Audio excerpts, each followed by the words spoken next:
Hello everyone, welcome back to our channel Ammu Anu tells.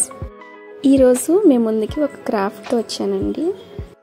మనం పెళ్ళిళ్ళకి ఫంక్షన్స్కి వెళ్ళినప్పుడు డబ్బులు కవర్స్లో పెట్టిస్తాం కదా, వాటిని ఈజీగా ఇంట్లో ఎలా చేసుకోవాలో చూద్దాం. ఈరోజు కవర్స్ ప్రిపేర్ చేసుకోవడానికి నేను శుభలేఖలు వస్తాయి కదండి మన ఇంటికి, వాటిని యూజ్ చేస్తాను. ఇప్పుడైతే ఈ శుభలేఖ తీసుకున్నానండి. దాని మీద ఉన్న స్టిక్కర్లా ఉంటుంది కదా వినాయకుడి బొమ్మ, అది పక్కన పెట్టేసుకుంటున్నాను. ఎందుకో తర్వాత చెప్తాను. ముందైతే నేను చెప్పిన కొలతలతో మీరు ఇలా డాట్స్ పెట్టుకుని గీతలు గీసుకోండి. ఫస్ట్ స్కేల్ తీసుకుని 8 సెంటీమీటర్స్ మార్క్ చేసుకోండి. 8 సెంటీమీటర్స్ కూడా మధ్యలోకి మార్క్ చేసుకోండి. మార్క్ చేశాక ఇలా స్కేల్ పట్టుకుని పెన్సిల్తో గీసేసుకోండి గీత.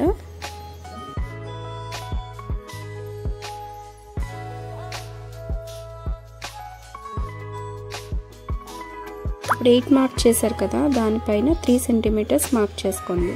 దాన్ని కూడా ఒక గీత గీసేసుకోండి.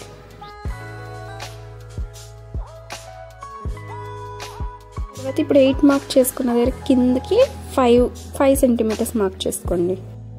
అది కూడా ఒక గీత గీసేసుకోండి.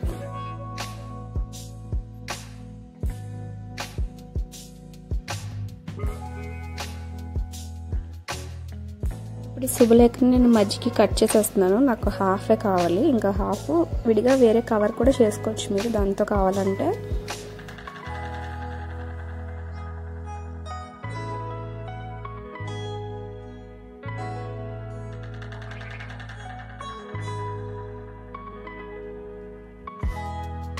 నేను ఇందాక గీతలు గీసుకున్నాను కదండి, వాటి దగ్గర మాత్రమే ఫోల్డ్ చేసుకుంటున్నాను. ఇలాగా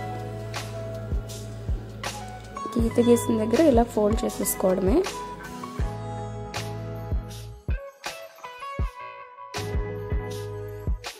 గుర్తుపెట్టుకోండి, మధ్యలోకి 8 సెంటీమీటర్స్ ఉండాలి, పైన 3 సెంటీమీటర్స్, కింద 5 సెంటీమీటర్స్. మిగిలిన పార్ట్ మనం కట్ చేసేసుకోవచ్చు.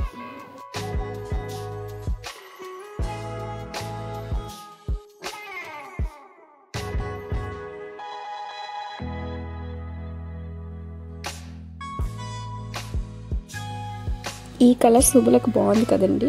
మనకు వచ్చే కొన్ని శుభలేఖల్లో కొన్ని కలర్ఫుల్గా ఉంటాయి. వాటిని వేస్ట్ చేయకుండా ఇలా కవర్స్ కింద చేసుకుంటే బాగుంటుంది. ఇది ప్రిపేర్ చేయడానికి మీరు బయట నుంచి ఏం కొనుక్కోవాల్సిన అవసరం లేదు కదండి, ఇంట్లో ఉండే వాటితో ఈజీగా చేసుకోవచ్చు.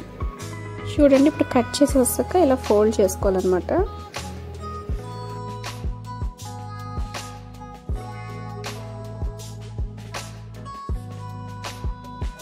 ఇప్పుడు ఒక సిజర్ తీసుకుని ఫోల్డ్ చేసిన కార్నర్స్ ఉంటాయి కదా, ఆ కార్నర్స్ని కొంచెం కట్ చేయండి. 4 సైడ్స్ కట్ చేసి, నేను ఎలా కట్ చేస్తున్నానో అలా కట్ చేయండి. జస్ట్ ఇలా క్రాస్గా కట్ చేయాలి ఫోల్డ్ చేయడానికి అనమాట. ఇలా 4 సైడ్స్ కట్ చేసుకోవాలి.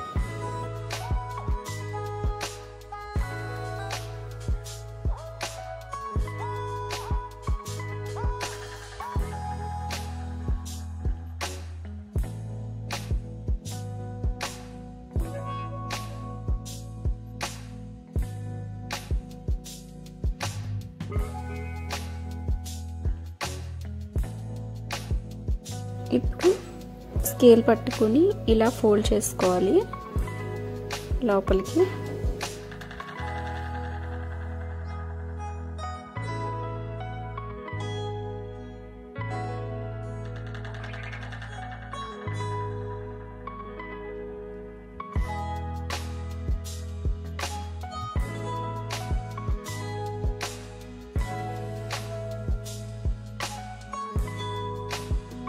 ఫోల్డ్ చేసుకున్నాక బ్యాక్ సైడ్కి తిప్పి ఇలా ఎక్స్ట్రా పార్ట్ ఉంది కదా, అది కట్ చేసేసుకోవాలి.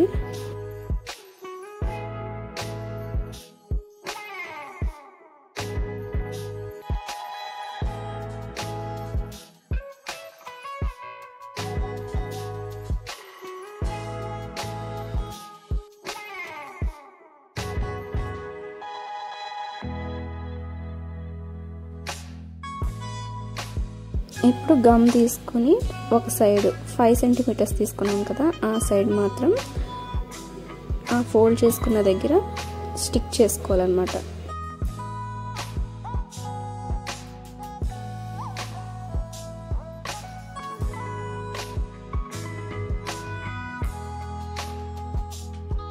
మీరు అలా ఉంచేసుకున్నా పర్వాలేదు. జస్ట్ పైన 3 సెంటీమీటర్స్ చేసాం కదా, అక్కడ కార్నర్ దగ్గర జస్ట్ అలా క్రాస్గా కట్ చేస్తున్నాను బాగుంటుందని.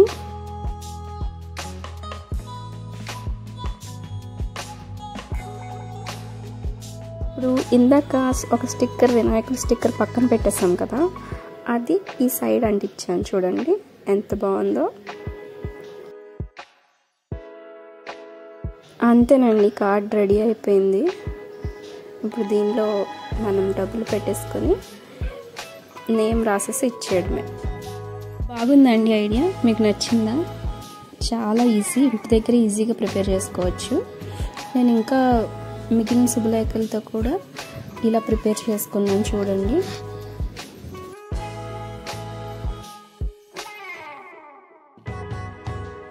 ఐ థింక్ మీకు ఈ వీడియో నచ్చింది అని అనుకుంటున్నాను. మీకు కనుక ఈ వీడియో నచ్చినట్లయితే మా ఛానల్ లైక్ చేయండి, షేర్ చేయండి, సబ్స్క్రైబ్ చేసుకోండి. Thank you for watching Ammu Anu tiles.